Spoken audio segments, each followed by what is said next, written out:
Chapter 6. Devastate, District, Underwhelm. A man in a casual housecoat steps into his lounge for a smoke before bed. He selects his cigar carefully, always particular about the brand. It's a luxury he had sorely missed while imprisoned, though it hadn't taken long for him to be released on bail. It hadn't taken much longer than that to get back into business. He chooses to open a new box, a gift he'd received a few days earlier from a new business partner, a tall, striking Asian woman named Ruby he'd been introduced to as an up-and-coming supplier. His first long, deep draw of the tobacco is quite pleasant, though he feels a slight tickle in the back of his throat. His second inhale feels like fire scorching his lungs. He chokes on the noxious burn, dropping the cigar. He's dead in minutes. 6, 7, and 8. Good, Cass says, leading Lian through a ballet sequence in the kitchen when Jason walks in after work.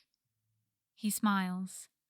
Lian's been subdued for the last week or so since their conversation. Understandably so. He's glad she seems to have reached out to Cass. JJ! Lian smiles when they turn in place and she spies him watching them. Jason, Cass greets. Good evening, ladies. He tips his hat at them. How's the ballet coming? Really good, Lian says. My développé got higher. Good work, kiddo. Jason high-fives her as he walks past and they continue their sequence. The soft piano music playing from Cass's phone following him into the closet. He hangs up his hat with the others and ignores the phantom shape of a worn red baseball cap that used to hang next to his door in a dingy flat in Gotham. High heels click across the marbled lobby of the casino hotel. No one bats an eye at the beautiful woman dressed to the nines gliding into an elevator, headed for a room in someone else's name. The occupant lets her in without even questioning where she came from. It's a fool's mistake, he would learn later, if it were possible for him to realize just why he had slipped into unconsciousness in his room's ensuite jacuzzi. No one bats an eye at the body bag the EMTs carry from the room after housekeeping finds him, either. You should never go for a dip in a hot tub after strenuous activity, after all. Cass frowns as she walks over to the table to restart their music again. Her phone speakers are barely loud enough to hear from where she and Lian are trying to do center work in Jason's kitchen. Lian holds her position carefully, waiting for Cass to return. Tim's laptop was better than her phone. It's the best solution she has for now, though, so they continue. It's not until her next company class that she connects the studio's pianist with a picture proudly displayed on the mantelpiece in the smaller drawing room of Wayne Manor's East Wing. Much better idea, she thinks, satisfied. No. Yes. No, Cass, I haven't played piano in over 10 years. But could before, Cass insists. She and Lian are already dressed in dance clothes. They've banded together to corner him at the kitchen table on a Sunday afternoon. Cass says that it's better to dance with a real person playing the piano for them, and she says that Jay knows how to play piano. Cass is the coolest, so naturally Lian agrees with her, even though she's never danced to anything but a recording. I wasn't good before, Jason counters. A says different. Cass crosses her arms. Lian watches the siblings, back and forth. I haven't... Wait, he does? Yes, Cass says. Maybe you forgot who you were. A did not forget. I don't know if I can do it anymore, he says, leaning back in his chair. Please, Can you try? Lian asks. Jason looks at her. She smiles her best pleading smile, the one that always works on her dad. Jay gives in. Okay, fine. I'll try. It's deliciously easy when ducks line themselves up in a row. All she has to do is taint one pitcher, and they all do the work of drinking from it for her. It's almost genteel of them, really. None of them make it home from the restaurant. Hello, June. Jason greets, strolling into the parlor, Lian and Cass trailing silently behind him. We were wondering if we might trouble you for a piano. His landlady looks them over, no doubt taking in the girls' ballet clothes. The grand in the ballroom should do nicely, she says, standing and leading the way out of the room. Do you have any music? I'm afraid we do not, Jason admits. We'll detour to the music room, then. June smiles. I look forward to hearing you play, Jason. Jason immediately regrets letting Cass bully him into it. Don't get your hopes up. I haven't played since I was 15, he warns her.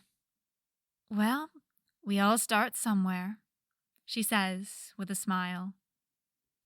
Jason tries his best. He really does. But he hasn't even tried to read music in 11 years. He is well beyond rusty. He stumbles his way through a few bars while Lian and Cass warm back up briefly, and Cass shows Lian their combination for center. June sits quietly by the wall, watching. Jason repeats the same 6 bars of music for half an hour, while Cass and Lian dance, stopping and starting again at his sister's direction. It sounds off, but he doesn't know why. Privately, he thinks Cass's phone would have been better. He definitely wishes she had relented and let him be. It's been a long time since Jason was a beginner at something he has no natural aptitude for, and he really does not enjoy having this instance being spectated upon by his sister, who is better than him at what seems like everything, his child who, as all parents wish, he would rather not see him make mistakes, and June Ellington, one of the greatest jazz singers to ever grace the legendary clubs of New York. Overall, not a great crowd to be mediocre for. He's too disciplined to let any of it show, but he's incredibly grateful when Cass calls it quits and the girls disappear back upstairs to change. He sits at the instrument for a minute, staring at the rest of the page of music he hadn't been able to read. June sits down beside him. This here, at the beginning of the staff, that's a flat, so all the B's are flat. She plays the first 6 bars again, the music sounding much better than Jason's had. B-E-A-D, right? Jason says softly. The first 4 flats. I'd forgotten to even check for that. I really don't remember. It wasn't terrible, June says, so you can stop feeling sorry for yourself. It was terrible, but I'm not feeling sorry for myself. I'm simply feeling humbled. You're not a man who is often humbled, she comments. It's good for you. I'll leave the room unlocked. Jason turns to watch his landlady go. June had been a completely unexpected blessing that first month as Neal Caffrey as he stumbled through the beginning of his mission. He may not often be humbled, but he was nothing but grateful. Thank you for playing for us, Lian tells him later that evening. I promised, didn't I? Anything you need, kiddo. He only wishes he could be better. And this is the shell they use to funnel the money back out. See this account here? It matches those last 6 digits from the business card. Good work, Neal, Peter says, looking over the documents his CI had brought him as he talks through the process. I'll get this fired. Then we can continue in the morning. Neal nods and heads back to his desk while Peter finishes packing up to gather his own things. They meet again in the elevator. Got plans for the weekend? Peter asks as they're driving home. Not really. I might do some spring cleaning. You should come over for dinner tomorrow, then. We can't. Sorry. Jackson's supposed to come over. His passenger apologizes. He can come too, Peter offers. Neal glances over at him with a raised eyebrow. You don't like Jackson. I have nothing against Jackson. He just surprised me. Sure, Neal says flatly. I'm sure Elle would love to meet some of Lian's family, Peter counters. He isn't just Lian's family, Neal says. He's mine, too. I thought you said he was Lian's uncle. Yeah, he is. Family's more than blood, though. Peter can't see Neal's face, since his eyes are on the road, but he can imagine his expression just from the tone of his voice. He'll be looking forward through the windshield. Neal doesn't make eye contact when he's being truly honest. Peter's not sure whether Neal knows he does that or not. It's a pretty obvious tell for a master to slip up on. He'll be frowning, not much, just enough to crease his brows. He's always less animated, more subdued when he's really telling the truth. Almost like it's hard for him to actually do it. There'll be no trace of the open expression and earnest eyes that could con a kid out of their lunch money. Not that he would, probably. It's the earnest, open-heartedness that gives the game away to Peter every time. Neal lies more believably than he tells the truth. He's telling the truth now, based on the inflection of hesitancy in his voice. I guess you'll have to make him come to dinner, then. All right, Peter. I'll try. A surprising number of hits are called in on suburban homes. She doesn't exactly keep track, but she's probably been to a dozen identical neighborhoods to this one, all over North America. She's not here for someone else's hit this time. She's here for her own. Acres of perfectly manicured, identical lawns stretch in both directions up the street, glittering a silver gray in the frosty moonlight. She doesn't knock. Her footsteps on the carpet don't stir the two inhabitants of the house. When she's finished, nothing will stir one of them ever again. She leaves the cat door unlocked when she departs. Jason slices cabbage in silence that evening. Before he knows it, the rest of the vegetables are prepared as well. He checks the clock. Lian and Cass won't be back for an hour at least. It's no use finishing dinner now. He slides the ingredients back into the fridge before leaning an arm on top of it. They're having pho for dinner again. It's been such a frequent menu item that he started keeping frozen broth in order to save time and space. It's a comfort food for Lian, he's come to realize. They've been eating a lot of it since she found out about Roy. He stopped twice at that old-fashioned candy store for more sodas, too. He moves the broth from the freezer to the fridge and goes downstairs to the ballroom. The door is unlocked, as promised. Tim's on his way up to Jason's apartment to pick him and Lian up for dinner. They were supposed to eat in, but apparently, Agent Burke wants Neal over for dinner, and Jackie Nguyen was included in the invitation. He hears voices inside. Jay and Lian must be waiting. He pushes open the door. Hey, Jason, it's Tim. Are you... Shit. Tim trails off mid-stride, catching sight of Lila at the kitchen table. Ha! Lila says, standing up fast enough to knock her chair over. He winces when it hits the floor. I fucking knew it! Jason, you and my ass! You're Tim Drake! And you're one of Red Hood's goons. The sweeper who used to work at that 6-block section between Otisburg and the alley. The one who found Elijah Crook in that bunker in the abandoned subway branch out to Sheldon Park. December 15th, 2000. Tim. Jason cuts him off, stepping into the room with a brown-wrapped parcel. Shut up. Bitch, Tim replies, without missing a beat. Don't interrupt me. It's rude. Don't call my people goons. It's rude. I mean, we definitely call ourselves goons, Lila offers.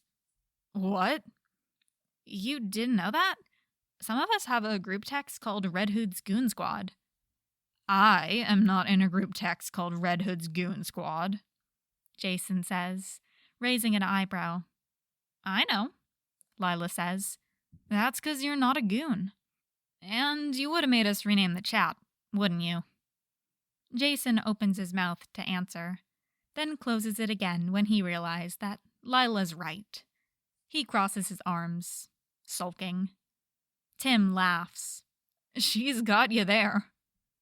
Lila turns to look at her boss. Your name is Jason? Nice fucking job, Timberly, he mutters. How much does he know exactly? She asks, nodding at Tim. The safest policy is to always assume that he knows everything, Jason admits regrettably. Lila looks back and forth between the brothers, expression turning serious. The kind of information people would kill for? She asks Jason. The kind of information people will kill and have died for, Tim replies gravely. Are you ready for dinner with the suits, Jay? Yeah, and you have what you need, Lila. He tosses the package to her. I've got it, boss. She salutes and takes her leave. What the fuck, Jason? Tim hisses, when they're standing in the hallway, waiting for Lian. You can't just bring random people into an undercover mission. She has our faces, Jay. Faces and names. Are you fucking insane? Did you think I was gonna leave Lian alone at school all day after she was trafficked from her other one? I don't take chances like that, Tim. So you instead decided to chance the identities of the Justice League?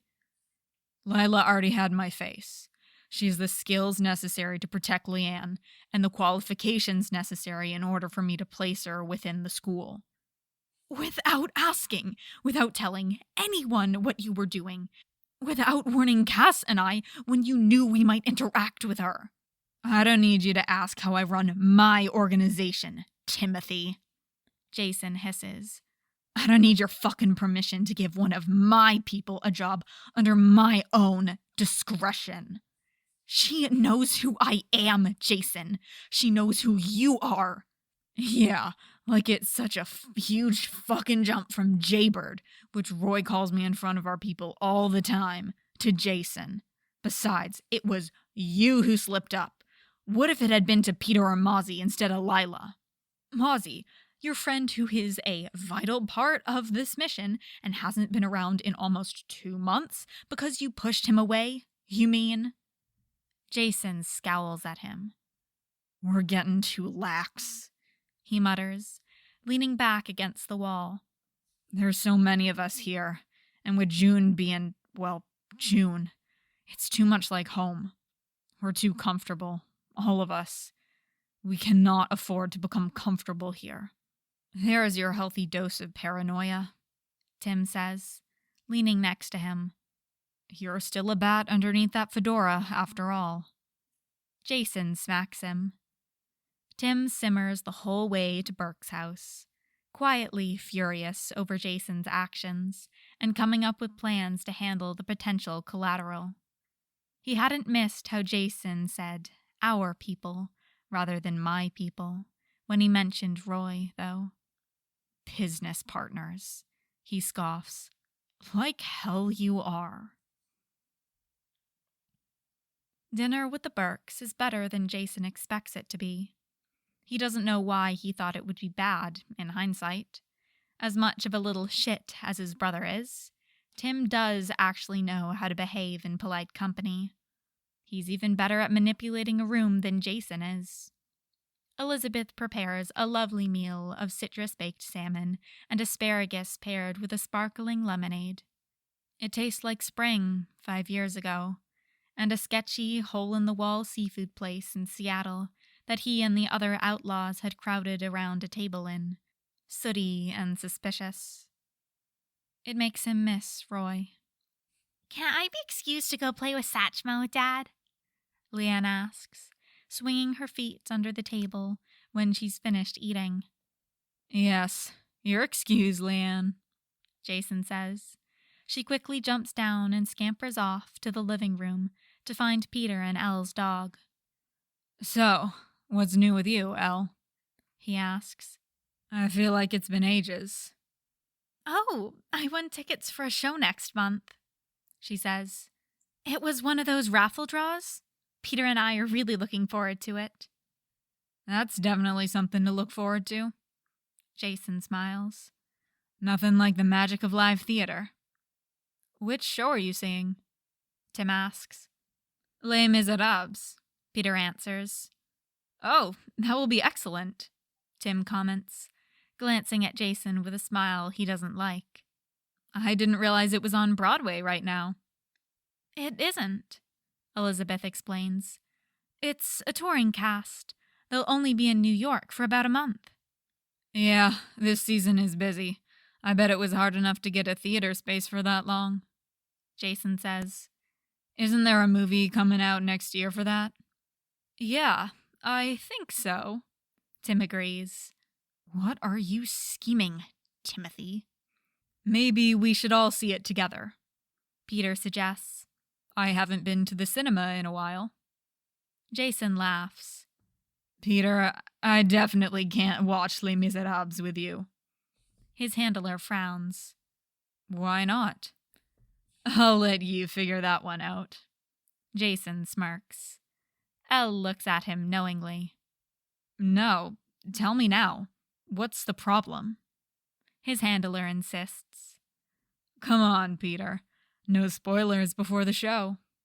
"Neal can't watch Les Mis at all," Tim chimes in.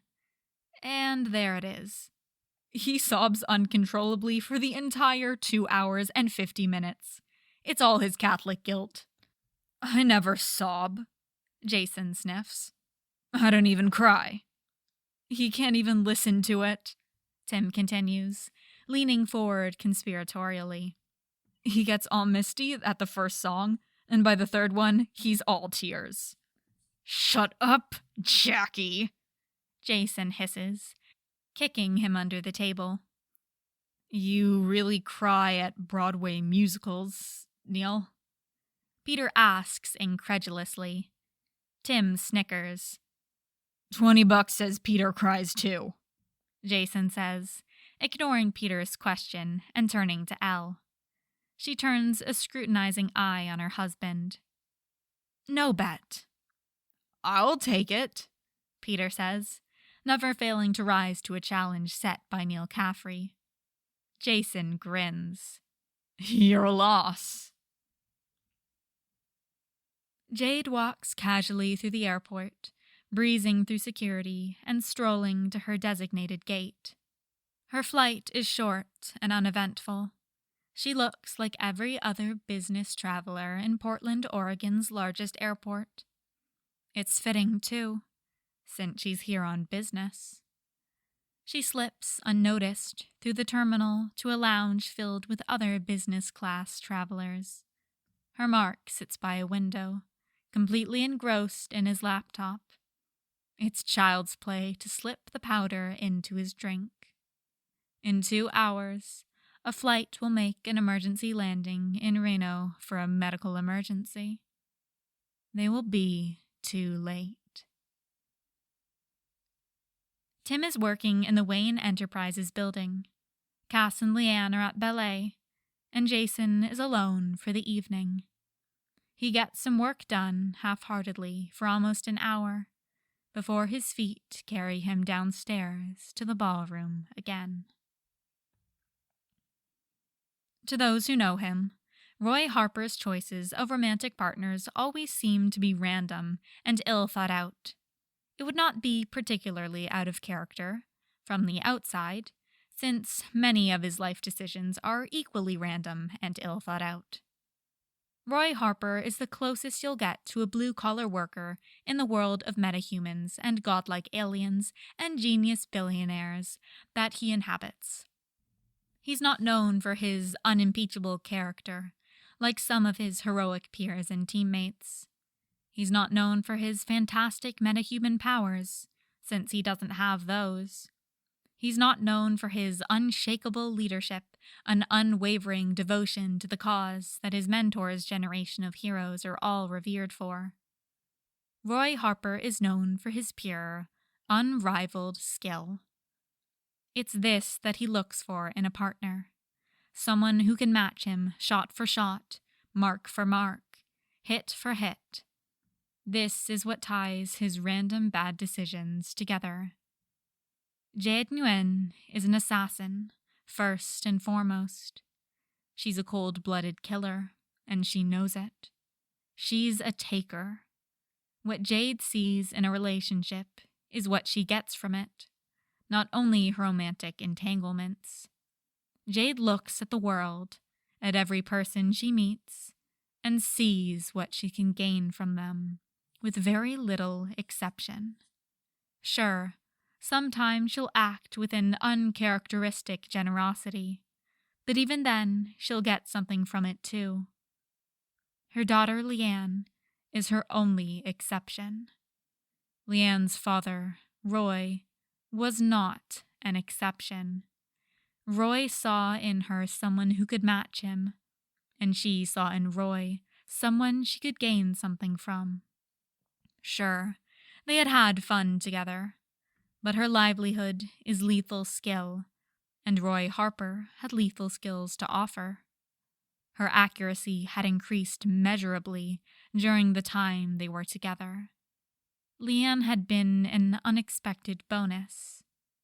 It's always a bit harder to hit a mark behind prison walls, but the Cheshire has impeccable aim. Lila stares at the text messages on her phone in disbelief. She doesn't doubt its contents. How long until this hits the news? Sweeper, no sweeping. Minutes, probably. Little John. Lila looks up, scanning around the classroom. I've got to get the boss out of that office of feds. He can't find this out in there. She steps out into the hallway, heart racing against the clock as she hits speed dial. She swallows the emotions in her throat, willing her voice to steady as the phone rings only twice. Caffrey, the Red Hood answers. Hello, are you Lila Nguyen's father? I am. Your daughter seems to have come down with some kind of stomach virus. Would you be able to come pick her up? Of course, he answers. I'll be along shortly. Is she all right? As well as she can be. She's thrown up at least once, though. I'm on my way. Her phone buzzes with a message as soon as she hangs up. What's happening? RH. She's really just sick. L. I don't have a car. Do I need to call a cab? RH. I'll bring her to your apartment. Meet us there. L. Lila crosses her fingers that he doesn't listen to the radio on the way. Lila and Lian beat the hood back to the apartment. She glances around the flat carefully before gesturing the young girl inside. What's happening, Miss Lila? Why did we leave school?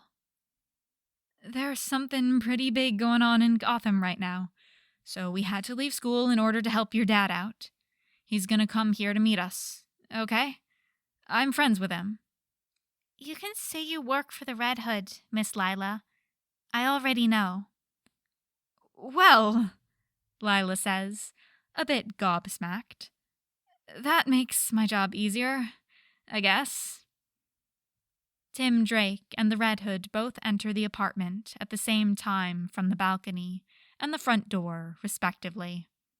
Lila and Lian stand in the kitchen between them. Tim looks somewhat manic, while the Hood seems to be only vaguely concerned. Jason, you're here. Good, Tim rambles.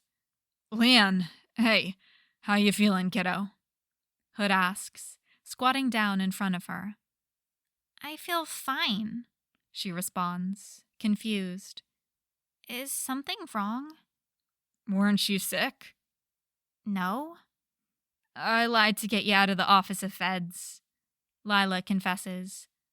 Oh, that was perfect, Lila, Tim says, closing the door behind him. The boss looks between the two of them, eyes narrow. What's going on? I'll take it from here. Tim nods at Lila. Lian, come with me, okay? I think we're gonna need to pack you a bag. Lila ushers her out of the room. What's going on, Tim? I know something happened. Why don't you sit, Jay? What happened, Tim?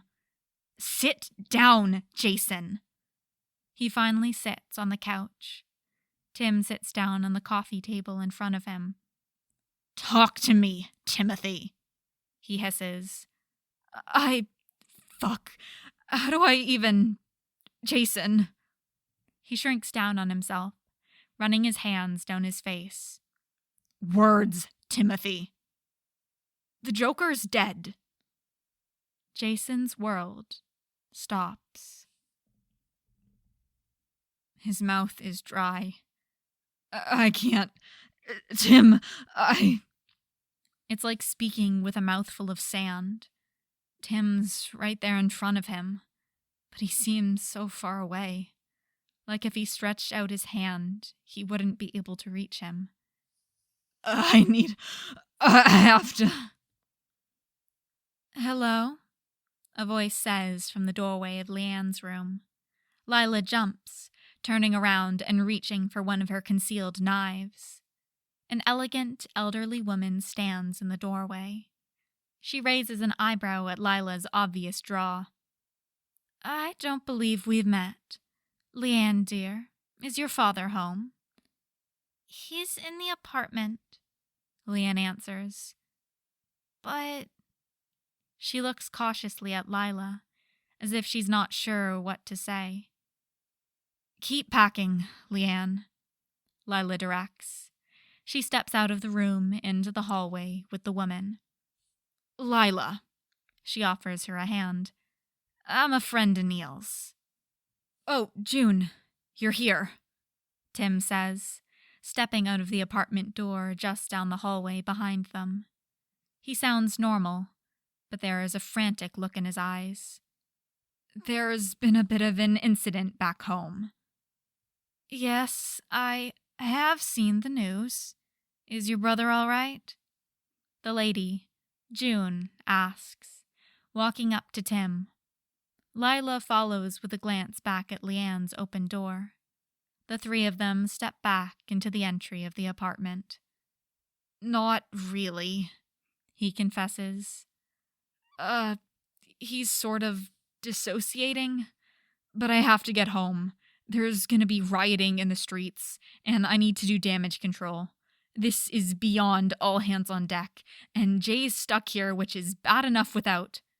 I'll take Lian, Lila interrupts, determined. You go. Thank you, Tim says emphatically. I'll keep you in the loop, as much as possible. You don't need to thank me, she replies. We do what we can. I'll stay with Jason. June nods at them. You both have places to be. Get to them.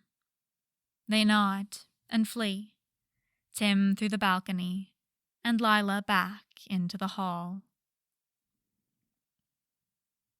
It's dark outside when Jason becomes aware of his surroundings again. June sits at his kitchen table with a book and a revolver. Hello, June, He says softly. Hello, Jason. She greets him back. Tea? Yes, please. Thank you. He nods. They don't talk again for the rest of the evening. You missed a hell of a day, Peter tells him the next morning on the way to work. Gotham is basically imploding. The office has been swamped with all kinds of nonsense that's overflowing. Yeah, so I heard, Jason says, looking out of the window. He folds his hands to hide their shaking. The construction they're passing sounds like a crowbar to his ears. June sits in the anteroom adjacent to the ballroom with her reading, listening to her tenant's repetition of the famous Bach cello suite, which he's been playing on the piano for the last 3 hours. He's halfway through his second time. He must have been quite good as a teenager, she muses. The improvements he's made over just a few weeks of practice speaks more to remembering an old skill than learning a new one. Then again, he's been playing for hours and hours every day since someone broke into Arkham Asylum and killed the Joker. Practice makes perfect, no matter the motivator, I suppose. Lila takes the week off work. They need her back home, on the streets. They need her boss more, but right now, everyone thinks he did it. She knows better. The whole crew knows better.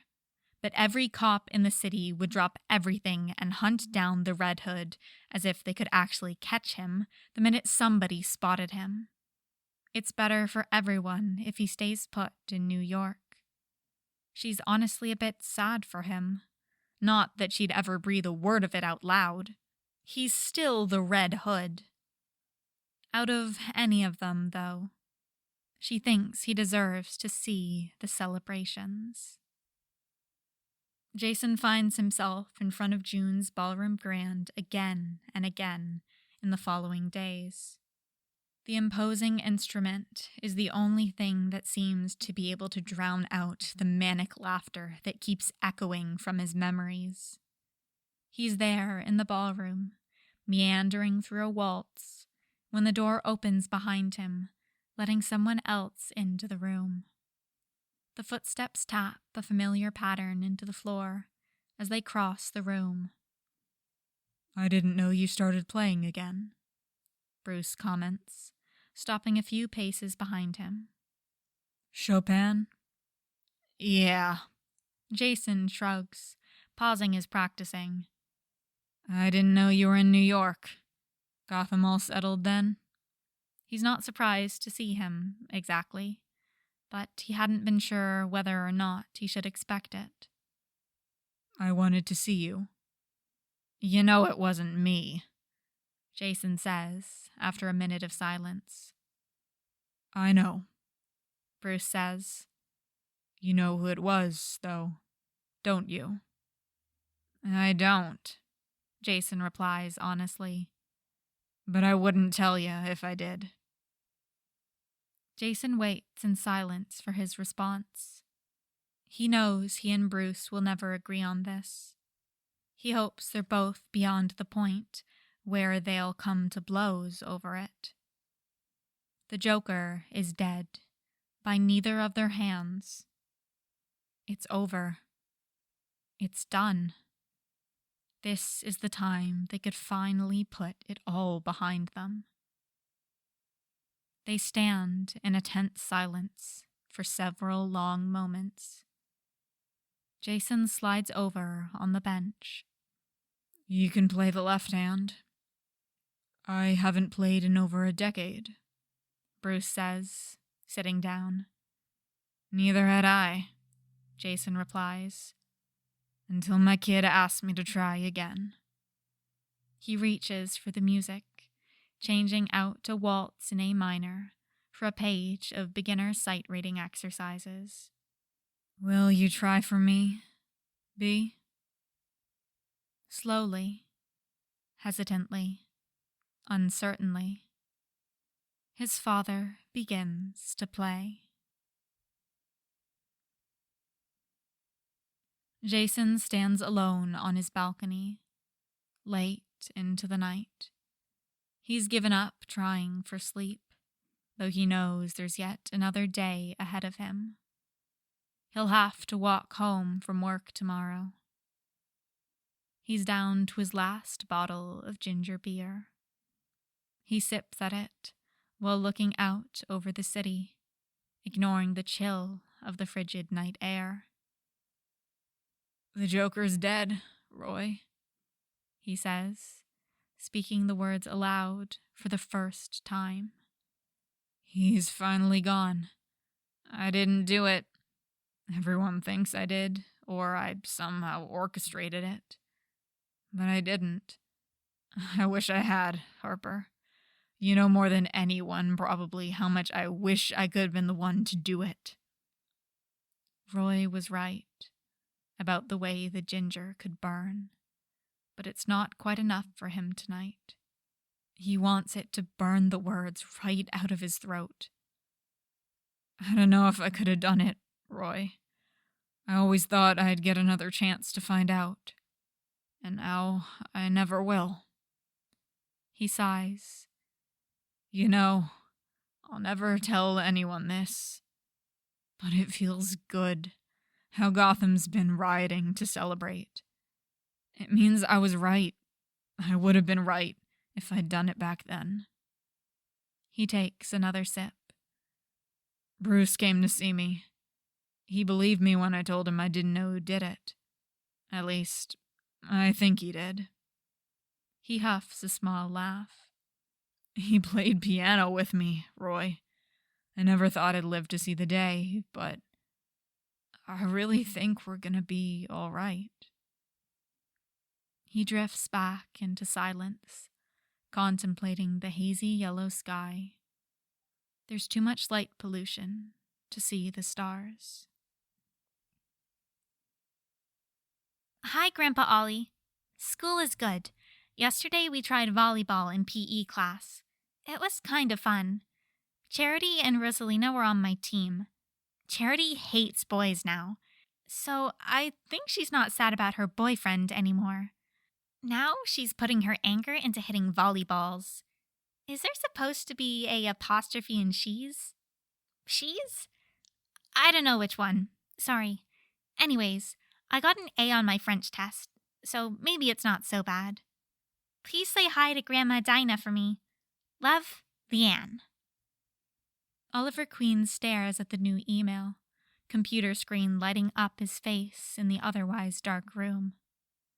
He doesn't know what to do. Probably, he should have accepted the bat's help when it was offered, but it had pinched at his pride and cut deep into his grief. The bat's family was fine. He could send his kids out to another city to help because he had them. Oliver's son is gone.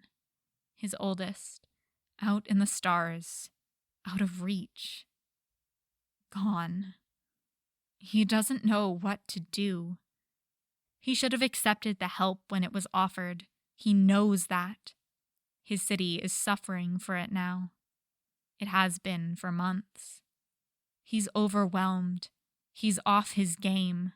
He's holding his family and team and city together with scotch tape and the last failing dregs of his determination. His city is a metaphorical trash fire, only outstripped by the literal trash fire that has been Gotham ever since the Joker finally went down. Now that he's finally so defeated, he would accept help. They aren't in a position to offer it. He types out a dozen replies that he deletes, like he does every month. Lian's never responded directly to the emails he sends anyways. As soon as I get the situation under control, I'll go see her, he thinks. She has spring break soon. I'll go pick her up and bring her home, and I'll tell her. Jade isn't the technological genius out of Lian's parents, but she's good enough to do what she needs to do. It's easy enough to wipe all records of a child from a school's system, especially when she was there less than a year. As far as anyone will soon be able to tell, Lian Harper will have never attended Cherrywood Academy. Jason adds another can of beans into the pot simmering on the stove. Sunset is getting later, but not quite so late that it's still light by the time Lian gets home for dinner. Jason doesn't mind, though. The city is always beautiful from his balcony, no matter the time of day. He gives in and opens a bottle of ginger beer to sip while cooking. It's a new brand. He's taken to trying every different brand and flavor that he can find, looking for one spicier than Roy's favorite. So far, he's been unsuccessful, but he's sure he'll hit luck somewhere. He's looking forward to holding it over Roy's head when he gets home. If what he's really looking forward to is sharing a bottle of soda with his best friend on a comfortable balcony overlooking New York City, then that's nobody's business but his own. I'm back, JJ. Lian calls out. Oh, what you making? Chili dogs, which I can't believe I haven't made for you before, since they're my very favorite. Can I help? There's some hot dog buns in the cabinet. Could you get them for me? Yep. Okay, I like them, Lian declares as they're eating. But how do you eat without making a mess? You don't. Jason laughs. I mean, I guess you could eat them with a fork and a knife, but half the fun is trying not to make a mess. Lian tries valiantly for another couple of minutes before giving up and getting silverware. Hey, Jay? She asks as they're washing up. What's my dad's favorite food? I'm not really sure, he answers. He'll eat pretty much anything. Maybe pizza? Pizza is a good choice, Lian says sagely. Then you can always have your favorite food, 'cause there's always pizza everywhere. Wise words, Little Red. What's up at school? Anything new? Oh, spring break is next week. Mom called me and said we're going on a trip. Jason resists the urge to raise an eyebrow. It's the first he's heard of spring break, or a trip. She say where she's taking you? Yeah, she said we're going to France. That's a pretty cool spring break trip, kiddo. You'd better start packing so you're all ready to go. And I better message Jade. He keeps his frown to himself. Okay, I'll start packing tonight. Sounds like a plan. Jason laughs. I'll bring you a bag to put your stuff in. Lian darts forward and gives him a quick hug before scampering out into the hall. Jason stands for a minute, surprised, and then goes back to cleaning with a smile. You should be here, Roy, he thinks. You should see her smile. You should see her excitement. Hell, you should see her tears. You should see all of it. You should be the one she asks about your favorite food. This should be you. This should all have been you, Harper. I wish you were here. Damn you. You should have been the one to stay. Sleep leaves him early that night, and he stands on the balcony with his coffee, waiting for Lian to shuffle in for breakfast, watching the dawn turn the city red.